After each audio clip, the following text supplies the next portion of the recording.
This presentation is based on the book A Different Life, written by Quinn Bradley. His story is about growing up with Vcfs, or velocardiofacial syndrome. I also used sources from class, including the Bronfenbrenner model and Typical and Atypical Development, written by Herbert.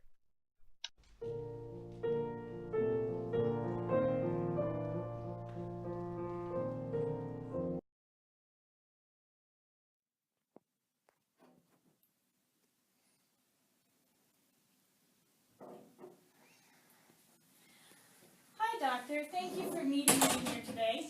It's my pleasure. Can I get you something to drink? No, I'm all set. I'm actually here to ask you some questions about one of my students with Vcfs. I'm currently student teaching, and I would love to hear your professional input. Well, VCFS stands for velocardio syndrome. It is caused by mutation in genetics. 90% of patients with VCFS have a small part of their 22nd chromosome missing.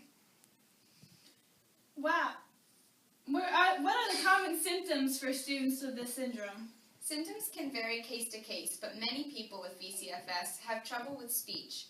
Other symptoms include cleft palates, heart defects, hearing loss, ear infections, a weakened immune system, learning disabilities, and ADD. Wow, I had no idea the syndrome was so extensive. Now, how likely is it for VCFS to be passed on from one generation to the next? In most cases, parents of people affected by VCFS do not exhibit the syndrome.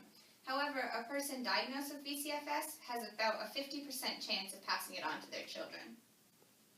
My particular student is having a really hard time with their speech and with their schoolwork. Do you have any suggestions? It is your job as a teacher to make certain that the student gets the best education possible. As you know, there are many opportunities to help this student. You can ask the head of special education department to come in and observe your student. Depending on the level of difficulties, the student may be able to qualify for a 504 plan or even special education. Are you familiar with Vygotsky? I certainly am. He is an education theorist. I learned about him in my college class, Ecology of Human Experience. Why do you ask? He believed in scaffolding, which means breaking things down into small assignments so that students can really grasp the material at hand. You want your student to be in their zone of proximal development. Do you see where I'm going with this? Yes, I need to do whatever I can to make sure the student gets the best education possible. I may need to work harder to break things up for the student. That's completely right. I believe you'll see great improvements in this student if you speak with the special education department and use some new teaching tools. Another tool I would recommend is the Bronfenbrenner model.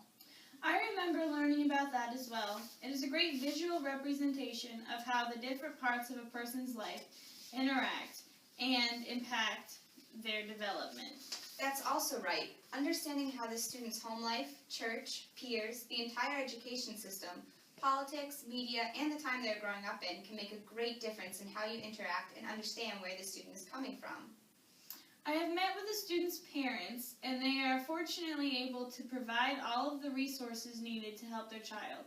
However, the student has a really difficult time socializing because the other kids judge him due to his speech impediment. Like I said earlier, that is very common with people diagnosed with VCFS. They are not developing typically and have a lot of problems with health, learning, and other aspects of their development. Make sure the student always feels safe at school. Feeling safe can also make a difference in how much learning a student is able to do. Thank you. Do you have any last suggestions or recommendations for me? I would recommend reading the book A Different Life by Quinn Bradley. He wrote the book about growing up with VCFS. He met with a doctor, Dr. Sprinson, who was the first doctor to name this syndrome.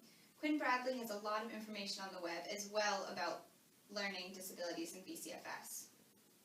Thank you again, Doctor. It was very insightful sitting down with you. You're welcome, and good luck with your teaching.